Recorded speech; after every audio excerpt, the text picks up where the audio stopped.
আসসালামু আলাইকুম, আমি সেজান, পড়াশোনা করছি চট্টগ্রাম বিশ্ববিদ্যালয়ের ফিজিক্স ডিপার্টমেন্টে। আজ তোমাদের চট্টগ্রাম ইউনিভার্সিটির ভর্তি পরীক্ষা শেষ হয়ে গেল। আর তোমরা অনেকেই বলেছিলে প্রশ্ন সমাধান করে দেওয়ার জন্য, অ্যান্সার বলে দেওয়ার জন্য। এই কারণে প্রশ্ন নিয়ে আমি এখন জাস্ট অ্যান্সারগুলো বলে দেবো। শুরুতেই রসায়ন নিয়েছি, তার কারণ হচ্ছে আমি তোমাদের লাস্ট দুইটা ক্লাস দিয়েছিলাম রসায়ন ফাইনাল টেস্ট হিসাবে, প্রথম পত্রের একটা, দ্বিতীয় পত্রের একটা।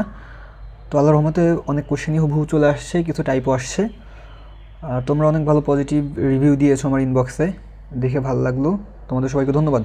তো এখন দেখো অ্যান্সারগুলো বলি। তোমার প্রান্তীয় অ্যালকাইনের ক্ষেত্রে কোনটি সত্য, যে কী বলেছিলাম তোমাদের, অ্যালকাইন 1 অম্লধর্মী, ক্লাসে পড়িয়েছিলাম আর নোটেও লেখা ছিল। নিচের কোন মূলকটি হচ্ছে বেঞ্জিন বলকে নিষ্ক্রিয় করে। সো নিষ্ক্রিয় মূলক এখানে আছে, নাইট্রোমূলক, এগুলো সব পড়িয়েছি, এক্সাম্পলও লিখে দিয়েছি তোমার, বেঞ্জিন বলে নিষ্ক্রিয়কারী, বেঞ্জিন বলে সক্রিয়কারী।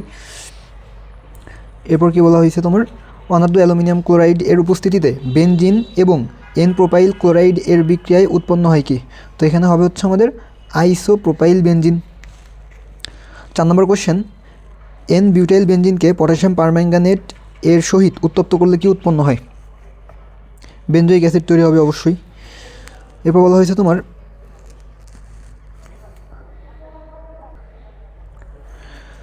এখানে নাইট্রোবেনজিনের সহিত টিন এবং হচ্ছে হাইড্রোক্লোরিক অ্যাসিডের বিক্রিয়ায় কি উৎপন্ন হয়। তো এক্ষেত্রে জাস্ট তোমার এই নাইট্রোমূলকটা প্রতিস্থাপিত হয়ে অ্যামিন মূলক চলে আসবে, এই আর কি, অর্থাৎ ফিনাইল অ্যামিন বা অ্যানিলিন তৈরি হবে। এরপরের কোশ্চেন, একটি বহুমুখী বিক্রিয়ায় সাম্যাবস্থা নির্ভর করে কার উপর।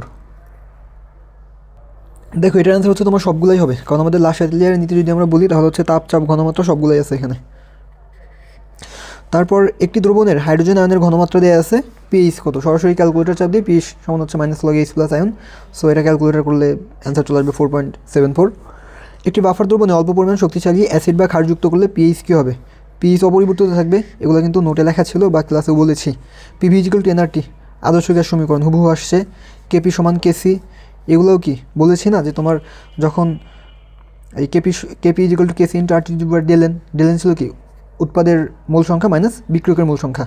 সেখানে দেখো এই যে 2 নম্বর অপশনে উৎপাদের মূল সংখ্যা আর বিক্রিয়কের মূল সংখ্যা সমান, দ্যাটস এই অ্যান্সার। এটা এগুলো কিন্তু সব করিয়েছি। এই BF3 কি, একটা লুইস তত্ত্ব অনুসারে যে কী বলছে, নিম্নের কোন তত্ত্ব মতে BF3 একটি অ্যাসিড। লুইস তত্ত্ব লিখে দিয়েছিলাম না, যে BF3 LCl3Cu2+ sulphur dioxide, sulphur trioxide, এগুলো কি আমাদের লুইস অ্যাসিড ছিল, এবং লুইস অ্যাসিডগুলো ছিল হচ্ছে ইলেকট্রোফাইল, এগুলো সব বলে দিয়েছিলাম, হুবহু চলে আসছে আর কি। কোনটি আউবয় নীতি মানে না। দেখো এই যে সাধারণ নিয়মের ব্যতিক্রম যেগুলো ছিল আমাদের, তোমার হচ্ছে সব লিখে দিয়েছিলাম তো, তাই না, ক্রোমিয়াম, তারপর হচ্ছে তোমার কপার, সিলভার, এই 3টা লিখে দিয়েছিলাম, এগুলো আসছে। এখন বলছে দেখো পর্যায় সারণীর তোমার 12 নম্বর গ্রুপের উপর থেকে নিচে গেলে মূলসমূহের আয়নীকরণ শক্তির ক্রম কী হবে। দেখো হ্রাস পাবে, কারণ এই যে আয়নীকরণ শক্তি তোমার পর্যায়বৃত্ত ধর্ম যখন পড়াই তখন একটা আকারের সাথে সম্পর্ক লিখে দিয়েছিলাম, আকারের সাথে সমানুপাতিক, আকারের সাথে ব্যস্তানুপাতিক। তো ওইখানে লিখেছিলাম যে আমরা যে 3টা হচ্ছে ইন্টারমিডিয়েটে মুখস্থ করতাম, আয়নীকরণ শক্তি কাকে বলে, তড়িৎ কাকে বলে, ইলেকট্রন শক্তি কাকে বলে, ওই ডেফিনেশনগুলো পড়তে হতো। এই সবগুলো কী ছিল, আকারের সাথে ব্যস্তানুপাতিক। সো ব্যস্তানুপাতিক মানে কি, আকার যত বড় তোমার আয়নীকরণ শক্তি তত ছোটো, তাই না। তাহলে উপর থেকে নিচে গেলে কী হয়, গ্রুপের আকার বাড়ে, তো আকার বাড়লে আয়নীকরণ শক্তি হ্রাস পাবে। তারপরে তো এটা ম্যাথ করতে হবে, যে পটাশিয়াম ডাইক্রোমেটের 250 মিলিলিটার 0.1 নর্মাল দ্রবণ তৈরি করতে কত গ্রাম পটাশিয়াম ডাইক্রোমেট প্রয়োজন। দেখো এখানে তোমার এই যে নর্মাল দ্রবণ আর হচ্ছে মোলার দ্রবণ কীভাবে কনভার্ট করতে হয় সেগুলোও কিন্তু আমি ভিডিওতে দেখিয়েছিলাম এবং নোট দিয়েছিলাম। তো ওই জায়গা থেকে অ্যান্সার করতে পারবো আশা করি। আলফা কণা দ্বিধান্ত হিলিয়াম নিউক্লিয়াস, এটাও আমি করিয়েছি, হুবহু চলে আসছে। এরপর বলছে দেখো চতুর্থ অরবিটালে কয়টি ইলেকট্রন থাকে, এগুলোও কিন্তু করিয়েছি, তোমার গুণগত রসায়নের মেবি প্রথম 2-3 পৃষ্ঠার মধ্যেই এটা লিখে দিয়েছিলাম। নিম্নের কোনটি হচ্ছে তোমার রঙিন যৌগ। দেখো রঙিন যৌগ, জটিল যৌগ, এগুলো কারা গঠন করবে, তোমার হচ্ছে অবস্থান্তর মৌলগুলা। এখানে অবস্থান্তর মৌল আছে একমাত্র আমাদের কপার, তাহলে অ্যান্সার হবে কপার সালফেট। তারপর বলছে তোমার এখানে কপার সালফেট এর জলীয় দ্রবণে অতিরিক্ত অ্যামোনিয়াম হাইড্রোক্সাইড যোগ করলে কী তৈরি হবে, অ্যান্সার হবে এটা তোমাদের অবশ্য করাই নাই আমি, এটা আমার নোটের বাইরে আসছে। 12 গ্রাম কয়লা পোড়ালে কত গ্রাম কার্বন ডাইঅক্সাইড পাওয়া যাবে, এটা 40 গ্রাম হয়, কারণ তোমার এখানে হচ্ছে কার্বন যোগ অক্সিজেন মিলে হচ্ছে কার্বন ডাইঅক্সাইড হয়। আচ্ছা ব্যাখ্যা না করি এখন। কোনটি অবস্থান্তর মূলের বৈশিষ্ট্য নয়। দেখো অবস্থান্তর মূলের বৈশিষ্ট্য লিখে দিয়েছি, কারা অবস্থান্তর মূল সব লিখে দিয়েছি, এক জায়গা থেকে 2টা কোশ্চেন হুবহু চলে আসছে।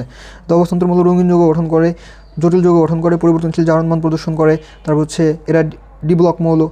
সো চলে আসছে, তাহলে অ্যান্সার হবে এটা।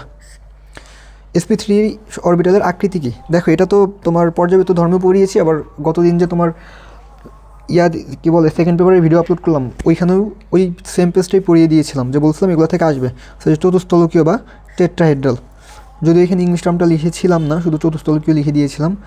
এবার ভিনাইল ক্লোরাইড তো তোমার এটা CH2 ডাবল বন্ড CHCl। ভিনেগারে কী থাকে? অ্যাসিটিক অ্যাসিড, এগুলো সব লিখে দিয়েছিলাম। তোমার ভিনেগার, তারপর হচ্ছে তোমার ফরমালিন, রেকটিফাইড স্পিরিট সব লিখে দিয়েছিলাম, হুবহু চলে আসছে। কোন বিক্রিয়ার মাধ্যমে উচ্চতর অ্যালকেন উৎপন্ন হয়? উর্জ বিক্রিয়া, এটাও লিখে দিয়েছিলাম যে উর্জ বিক্রিয়ায় উচ্চতর অ্যালকেন তৈরি হয় এবং কি কার্বন সংখ্যা দ্বিগুণ হয়, হুবহু আসছে এগুলো। হ্যালোফর্ম বিক্রিয়ায় কী হয়? এই হ্যালোফর্ম বিক্রিয়া হচ্ছে আমাদের কি অ্যালডিহাইড ও কিটোনের বিক্রিয়া।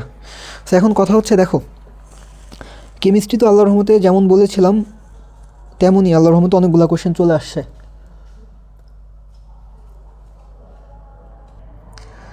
এখন একটু বায়োলজি নিয়ে কথা বলি। দেখো ট্রান্সক্রিপশন কোথায় হবে? প্রকৃত কোষের নিউক্লিয়াসের মধ্যে। হোমোলোগাস ক্রোমোজোমে একটি নির্দিষ্ট লোকাসে অবস্থিত 2 বা ততোধিক বিকল্প রূপের জিনের উপস্থিতিকে কী বলা হয়? অ্যালিল জিন হবে। তারপর হচ্ছে পতঙ্গের রক্ত কি? হিমোসিল।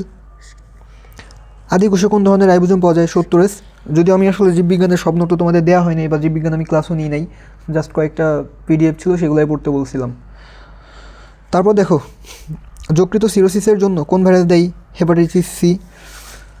তারপর নিম্নের কোন অঙ্গাণু কোষের শক্তি উৎপাদনকারী? অবশ্যই মাইটোকন্ড্রিয়া। Power house. প্রারম্ভিক কোডন বা স্টার্ট কোডন হচ্ছে AUG বা মেথিওনিন কোডন বলা হয়।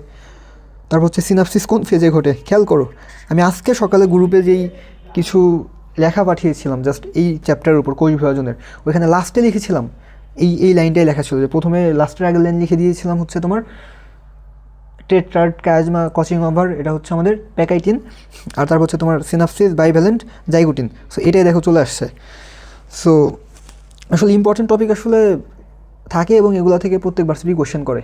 দেখি নেক্সট তোমাদের যে ভার্সিটির জন্য কাজ করব ওইটার জন্য ইনশাল্লাহ বায়োলজিও ইনক্লুড করব, নোট করে ভিডিও করে দেবো ইনশাল্লাহ, ওইগুলো থেকে ইনশাল্লাহ চলে আসবে। এখন দেখো নিচের কোনটি ভাইরাসকে নিষ্ক্রিয় করতে পারে? ইন্টারফেরন। নিম্নের কোনটি অগ্নিশৈবাল? ফায়ারোফাইটা। ঠিক আছে। তারপর হচ্ছে ফার্নের কুণ্ডলিত কচি পাতাকে কী বলা হয়? ক্রেজিয়ার। দেখো এরপরের কোশ্চেনটা, নগ্নবীজি উদ্ভিদে কী অনুপস্থিত? এখানে গর্ভাশয় থাকে না, ফলে কি ফল সৃষ্টি হয় না, দ্যাটস ওয়াই বীজ নগ্ন অবস্থায় থাকে। উদ্ভিদের রোম বা ট্রাইকোমের অংশ কি? ত্বক। উদ্ভিদের কাণ্ডের ব্যাস বৃদ্ধির জন্য দেয় কে? ক্যাম্বিয়াম। তারপর হচ্ছে বায়োলজিক্যাল কয়েন কি? ATP। নিষেকের পর ডিম্বক কিসে কনভার্ট হয়? বীজে কনভার্ট হয়। 10 মধ্যে থেকে অনেকগুলো কোশ্চেন দিচ্ছে এবার। DNA প্রতিলিপনের সময় হাইড্রোজেন বন্ধনী ভেঙে দেয় কোন এনজাইম? হেলিকেজ। আর লাইগেজ হচ্ছে জোড়া লাগায়, এই যে সেই লাইগেজ কী করে? জোড়া লাগায়। তারপর দেখো রিকম্বিনেন্ট DNA প্রযুক্তি দ্বারা উৎপাদিত জীবকে কী বলা হয়? ট্রান্সজেনিক। এরপর দেখো নিম্নের কোনটি সঠিক নয়? কেঁচো, নেপ্রিডিয়া, ঠিক আছে, চিংড়ি, হিমোসিল, তারা মাছ, পানি সংবহন তন্ত্র, ওকে। বাট দেখো এই যে শিখাকোষ লিখছে গোলকৃমি না, শিখাকোষ কী ছিল? ফ্লেম সেল বা শিখাকোষ হচ্ছে তোমার যকৃৎ কৃমি বা ফিতাকৃমি। প্লাটিহেলমিনথেসে, এই প্লাটিহেলমিনথেসের রেচনাঙ্গ হচ্ছে কি? শিখাকোষ বা ফ্লেম সেল। সে চলে আসছে, এটা তো আমার নোটে ছিল। তারপর দেখো অগ্নশয়ে নিঃসৃত নয় কোনটা? এই যে কোলাজিনেজ। আর বাকিগুলো হয়, এটাও লেখা ছিল আমার নোটে যে অগ্নশয় নিঃসৃত যেগুলো থাকে। তারপর হচ্ছে হৃৎপিণ্ডের পেসমেকার, এগুলো তো ছিল তোমার সাইনোআর্টিরিয়াল নোড। তারপর হচ্ছে তোমার দেখো কোন চক্রে ইউরিয়া উৎপন্ন হয়? অর্নিথিন চক্র, এটাও তো ছিল বর্জ্য নিষ্কাশন চ্যাপ্টারে লিখে দিয়েছিলাম, খাতা যারা পড়ছো তারা পারছো ইনশাল্লাহ। নিম্নের কোনটি ক্রেমিয়ামের অংশ নয়? সো ক্রেনিয়ামে থাকবে না আমাদের ম্যাকজিলা, বাকিগুলো থাকবে জাইগোটিক, নেসেল, এথময়েড। একটি মানব মস্তিষ্কে নিউরন আছে, নিউরনের এই অ্যান্সারটা আসলে এখানে নাই, দ্যাটস দেখাচ্ছি না। রক্তরসে কোন অ্যান্টিবডি সর্বোচ্চ থাকে? সেটা হচ্ছে IG থাকবে, IgSটা। ওকে, আচ্ছা ম্যাথের অ্যান্সারগুলো জাস্ট একটু বলে দিই। ম্যাথগুলো অবশ্যই দাগানোই আছে, দাগিয়ে রাখছি তোমাদের বলার জন্য। তোমার ট্রেন অচল থেকে সচল হওয়ার যে ম্যাথটা সেটা হচ্ছে 4 সেকেন্ড। এরপর হচ্ছে তোমার 5y = x+50 রেখাটি y² = 4x পরাবৃত্তের একটি স্পর্শক হয়, তবে ফোকাস হবে হচ্ছে 20। y = 1/x হলে y এর 18তম অন্তরীক হচ্ছে কি? যেহেতু 18, এখানে থাকবে কি আমাদের 18 × x⁻19। 3 নিউটন ও 5 নিউটন মানের দুইটি বল এক বিন্দুতে পরস্পর বিপরীত দিকে ক্রিয়া করলে তাদের লব্ধি কী হবে? 2 নিউটন। ওকে, তারপর হচ্ছে আমাদের kx² + 8x + k + 2 = 0 এর মূলদ্বয়ের যোগফল ও গুণফলকে এর মান হবে -10 হয়। এই ইকুয়াল টু এত এত দেওয়া আছে, তাহলে হচ্ছে এই ম্যাট্রিক্সের মাত্রা কী হবে 2/1। এগুলো তো খুব ইজি জিনিস। যদি x ইকুয়াল টু এত y ইকুয়াল টু এত হয়, তবে y ভেক্টরের উপর x ভেক্টরের অভিক্ষেপ কত? এইটা মোস্ট প্রবাবলি একটু ভুল আছে কি না সেটা আপাতত স্কিপ করতেছি। এরপর 8 নম্বরটা দেখো, তোমার মূলবিন্দুগামী x অক্ষের ধনাত্মক দিকের সাথে 60 ডিগ্রি কোণ উৎপন্নকারী সরলরেখা সমীকরণ হচ্ছে এটা √3x - y। তারপর বলা হয়েছে তোমার কে এর যে মানের জন্য এত এবং এত সরলরেখাদ্বয় পরস্পর সমান্তরাল হবে, তাহলে হবে হচ্ছে 8। জাস্ট সহগের অনুপাত বের করবো, অ্যান্সার চলে আসবে। x² + y² - 6x + 5 = 0 বৃত্তে x = 2 সরলরেখাটি একটি স্পর্শক। একজন লোকের 7 জন বন্ধু আছে। লোকটি তার এক বা একাধিক বন্ধুকে দাওয়াত করতে পারার উপায় কি? উপায় কয়টা হবে? 27টায়, বিন্যাস থেকে আসছে এগুলো। f of x = modulus 3x - 7 এর ডোমেন রেঞ্জ কত হবে এখানে? 0, 8।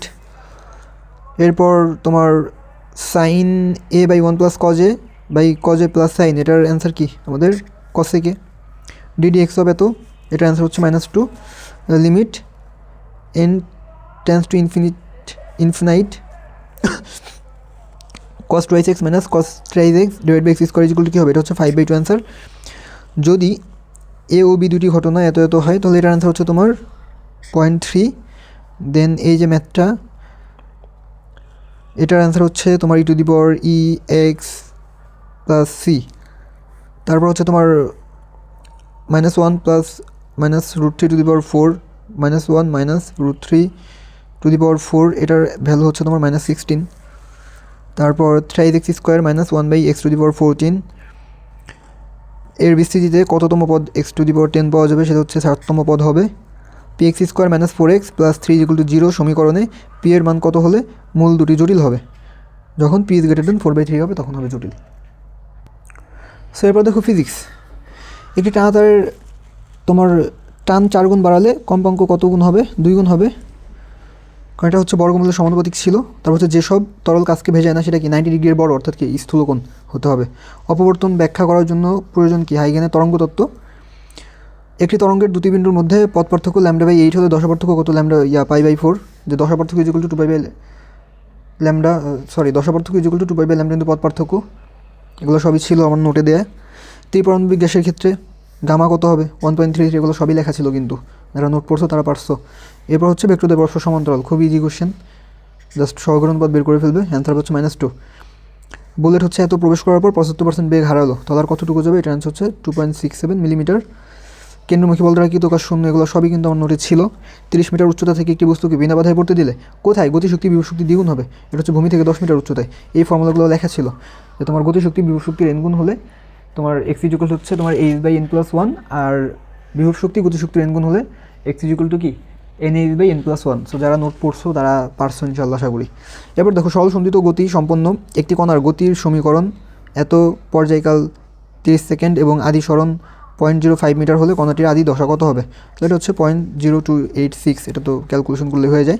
কোনো ক্লাসরুমের শব্দ তীব্রতা হচ্ছে 10/6 হলে এর ডেসিবল এককে কত হবে? তাহলে হচ্ছে 60 ডেসিবল হবে। পানির তৈলবিন্দুতে স্টিম বিন্দুর তাপমাত্রা কত? এটা হচ্ছে তোমার দেখো এই যে ঝামেলাটা করছে এখানে স্টিম বিন্দুর কথা বলছে, দ্যাটস এটা 373.15 কেলভিন। আর যদি হচ্ছে তোমার তৈলবিন্দুর তাপমাত্রা বলতো তাহলে অ্যান্সার হইতো 273.16 কেলভিন। তারপর হচ্ছে আমাদের 40 ওয়াটের একটি বাতিকে এত 220 ভোল্ট লাইনে সংযুক্ত করা হলে এর মধ্যে দিয়ে কী পরিমাণ বিদ্যুৎ প্রবাহিত হবে? তো এটার অ্যান্সার হচ্ছে 0.18 অ্যাম্পিয়ার, কারণ P = VI, তাহলে হচ্ছে I = P/V, ভাগ করলে অ্যান্সার এটা চলে আসে। পানি ও কাচের প্রতিসরাঙ্ক এত এত হলে কাঁচা আলোর বেগ কত? এটা অ্যান্সার হচ্ছে 2.0 × 10⁸ মিটার/সেকেন্ড। পি টাইপ অর্ধপরিবাহী তৈরির জন্য বিশুদ্ধ অর্ধপরিবাহীর সাথে নিচের কোনটি মেশাতে হবে? সো এখানে তোমার অ্যান্সারটা হবে আমাদের গ্যালিয়াম। 500 গ্রাম ভরের একটি বস্তু 1 নিউটন বলের ক্রিয়ায় বলের সাথে 60 ডিগ্রি কোণে 50 সেন্টিমিটার সরণ হলে উক্ত বস্তুর উপর কৃতকাজের পরিমাণ কত? ইজি জিনিস একেবারে, এটার অ্যান্সার হচ্ছে 0.25 জুল। একটি আলফা কণায় ইলেকট্রন কয়টা? 0টা। দেখো আলফা কণা দিয়ে কেমিস্ট্রিতেও কোশ্চেন আসে, ফিজিক্সে চলে আসছে। এন্ট্রপির মাত্রিক সমীকরণ সেটা কি? ml² T−1 θ−1। কোনো বস্তু আলোর বেগের সমবেগে চললে, মানে আলোর বেগের সমান বেগে চললে ভর হবে কি? অসীম। এগুলো তো সব ছিল নোটে। তারপর দেখো তোমার এক বিকৃত ত্রুটিপূর্ণ চোখে 50 সেন্টিমিটার এর অধিক দূরত্বে দেখতে পায় না, তাহলে তার ক্ষেত্রে কী লাগবে, কত ডায়োপ্টার হবে? তো হচ্ছে -2 ডায়োপ্টার।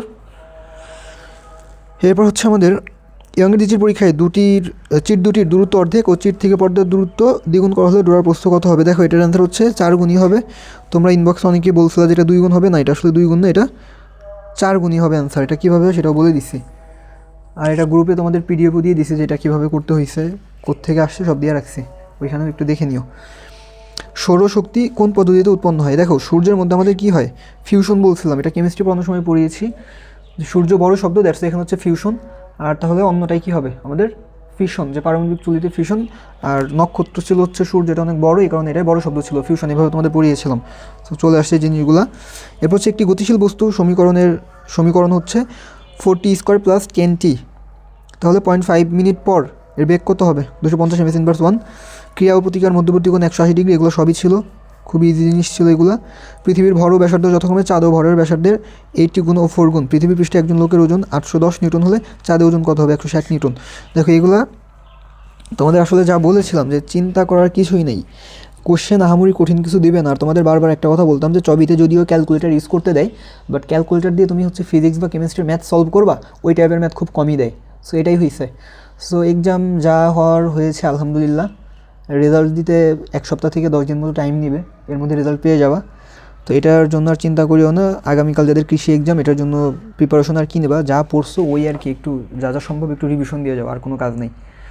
আর এরপর যেটা করবা, এরপরে যেই পরীক্ষাগুলো আছে, তোমাদের যাদের প্রিপারেশন অনেক ভালো তারা তো নর্মালি যেটা আছে ওইটাই দিবা, বাট যাদের প্রিপারেশন ধরো খুব বেশি ভালো না, তারা যেটা করবা, তোমরা মূল বইয়ের দিকে ফোকাস দাও ভাই, দাগানো লাইনগুলো পড়ো, কোথায় কি ম্যারাথন হচ্ছে না হচ্ছে ভাই, এগুলো তুমি লম্বা লম্বা ম্যারাথন দেখে লাভ নেই ভাই, তুমি নিজেকে যদি টাইম না দাও। তোমার যদি নিজের পড়াটা ভালো করে পড়া থাকে, দেন তুমি ভাই ম্যারাথন করে তোমার অনেক লাভ হবে, তুমি অনেক বেনিফিটেড হতে পারবা। বাট যখন তোমার নিজের কিছু পড়া নেই, তখন তুমি ধরো লম্বা লম্বা একটা ম্যারাথন করতে যাবা, তখন যে ঝামেলাটা হবে, নিজে পড়ার টাইমটা আর পাবা না। ওই ক্লাস দেখবা, ওই ক্লাস থেকে দেখে গেছে হ্যাঁ কোশ্চেন অবশ্যই আসবে, বাট ঝামেলা হচ্ছে আমার যদি আগে বেসিকটা ক্লিয়ার করা না থাকে, আমার পড়া না থাকে, আমার এক্সাম হলে গিয়ে ওই কোশ্চেন কমন পড়বে কিন্তু হচ্ছে অ্যান্সার কমন পড়বে না, প্রবলেম হচ্ছে এই জায়গায় দাঁড়ায়। সো আমার পার্সোনাল সাজেশন হচ্ছে এক্সাম দাও, সামনে সবগুলোই দাও, বাট যাদের প্রিপারেশন ভালো না তারা এদিক ওদিক ছোটাছুটি না করে মূল বইয়ের উপর ফোকাস করো। আর ভাই ভার্সিটিতে চান্স পাওয়ার একটা টার্ম কার্ড হচ্ছে কেমিস্ট্রি আর বায়োলজি। আমি এটা সবাইকে বলি, কেন কেমিস্ট্রি অ্যান্ড বায়োলজি হচ্ছে তোমার চান্স পাওয়ার জন্য টার্ম কার্ড? এর কারণ হচ্ছে তুমি যদি মুখস্থ করে যেতে পারো কেমিস্ট্রি আর বায়োলজিগুলো বুঝে বুঝে, তো দেখবা হুবহু ওইগুলো অ্যান্সার করতে পারবা। আর এখানে কোশ্চেন থাকবে 50টা, এই 50-এ তোমার প্রিপারেশন যদি 45-এর মতো হয়, ধরো তুমি এক্সাম দিয়ে 44, 45, 46 মার্ক তুললা, তাহলে ভাই তোমার সাথে মানে তোমাকে আর কেউ সিট থেকে দূরে রাখতে পারবে না। সেক্ষেত্রে ধরো তোমার হচ্ছে ফিজিক্স, তো তুমি যদি মূল বই পড়ো, তুমি অনায়াসে 25টার মধ্যে 10টা কোশ্চেন করতে পারবা, হ্যাঁ। আর ম্যাথমেটিক্যাল টার্মের যে কোশ্চেনগুলো থাকবে ফিজিক্সের, ওইগুলোও পারবা।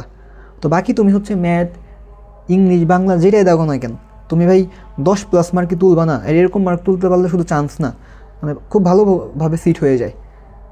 সো যেটা বললাম, যাদের প্রিপারেশন খুব ভালো তারা সামনে সব এক্সাম দাও, নো প্রবলেম। বাট যাদের প্রিপারেশন ভালো না, তারা এই দিক ওদিক ছোটাছুটি করিও না ভাই, শান্ত হও, রিল্যাক্স হও, মূল বইয়ের দাগানো বই কালেক্ট করো, আর না থাকলে আমাকে বলিও, আমি দিয়ে দিব। মূল বই দাগাবা, দাগানো লাইনগুলো বারবার রিভিশন দিয়ে যাবা। আর হচ্ছে আমার কিছু নোট নিও, ওইগুলো পড়িও, বা ওইগুলো না বুঝলে ওইগুলোর ভিডিও থাকবে, ভিডিও দেখবা, দেখে ইনশাল্লাহ ভাই নিজেরাই টাইম দাও, দিনটা 24 ঘন্টা চেয়ার টেবিলে পড়ে থাকো। কে কী বলতেছে না বলতেছে কোনো কিছু ইয়ার দরকার নেই। তোমরা অনেকেই বলো যে ভাই বাসা থেকে রাগারাগি করতেছে, বন্ধুবান্ধব চান্স পেয়ে যাচ্ছে, আমি কিছু পাচ্ছি না, ডিপ্রেসড হয়ে যাচ্ছি ভাই, আর পারতেছি না ভাই, এই সব কথাবার্তা বলিও না। কারণ হচ্ছে আমরা হচ্ছে কি আশরাফুল মাখলুকাত, সৃষ্টির সেরা জীব, আমাদের লাইফে আপস অ্যান্ড ডাউনস থাকবেই। তোমরা একটা কাজ করবা, তোমরা দিনটা 24 ঘন্টা পড়বা, হ্যাঁ, জাস্ট নামাজ, খাওয়া, ঘুম, বা যেই ধর্মের আসো এইটা করে তোমার ফোন চালানো বলো, ঘোরাফেরা বলো, ডিপ্রেশন বলো, কোনো কিছু থাকবে না। তোমার কান্না করতে ইচ্ছে হলে চেয়ার টেবিলে বসে কান্না করবা, কিন্তু পড়াশোনা করবা। বায়োলজি, কেমিস্ট্রি একদম ফুল বই, দাগানো লাইনগুলো খেয়ে ফেলবা। বইয়ের এমসিকিউ হাজারিন আক্তার, ইসাক আমির স্যার বা যার যেটা আছে, বইয়ের এমসিকিউ একটা বাদ দেওয়া যাবে না। তারপর হচ্ছে ফিজিক্সেরও সেম, বইয়ের এমসিকিউ বাদ দেওয়া যাবে না। এগুলো সব পড়বা, এগুলো সব পড়লে ইনশাল্লাহ তোমার খুব টাইমও লাগবে না এগুলো কমপ্লিট করতে। ধরো বড় জোর এখন তো ধরো অ্যাডমিশন একটা ফেস পার করতেছো, সব কিছু জানা বোঝা হয়ে গেছে, জাস্ট বইটা দেখানোর পর দেখবে তোমার এই সব কিছু কমপ্লিট করতে সর্বোচ্চ হলে 1 মাস টাইম লাগবে, 1 থেকে 1.5 মাস, এর বেশি লাগবে না। তারপর থেকে হচ্ছে টানা রিভিশন দেবা, মূল বই শুধু রিভিশন হবে, আর কোশ্চেন ব্যাংক দেখবা। যখন মূল বই তুমি ভালো মতো দেখানো লাইনগুলো পড়ে ফেলবা, তখন ভালোভাবে কোশ্চেন অ্যানালিসিস করতে পারবা, তখন কোশ্চেন ব্যাংক পড়ে লাভ আছে। আর যখন তোমার মূল বই পড়া নেই, তখন ভাই যেই কোশ্চেন ব্যাংকই কিনো না কেন, যেটাই মুখস্থ করো না কেন, কোনো লাভ নেই। সো ঠিক আছে, আল্লাহ হাফেজ। আর যাওয়ার আগে একটা কথা বলে যাই, আমার জিএসটি পর্যন্ত হচ্ছে আমার গ্রুপে আমার নোট, আমার ভিডিও রেগুলার আমি আপলোড দিতে থাকবো। সো যারা অ্যাড হতে চাও তারা হচ্ছে আমার হোয়াটসঅ্যাপ নাম্বারে টেক্সট করিও, আমি সেখানে অ্যাড করে নিব। আর পরবর্তী ইম্পর্টেন্ট ক্লাস ভিডিও এগুলো পাওয়ার জন্য চ্যানেল সাবস্ক্রাইব করে বেল আইকনটা অন করে রাখিও, তাহলে হচ্ছে আমি যে কোনো ভিডিও দেওয়া মাত্রই আপডেট পেয়ে যাবা। তো ঠিক আছে, আল্লাহ হাফেজ, আসসালামু আলাইকুম।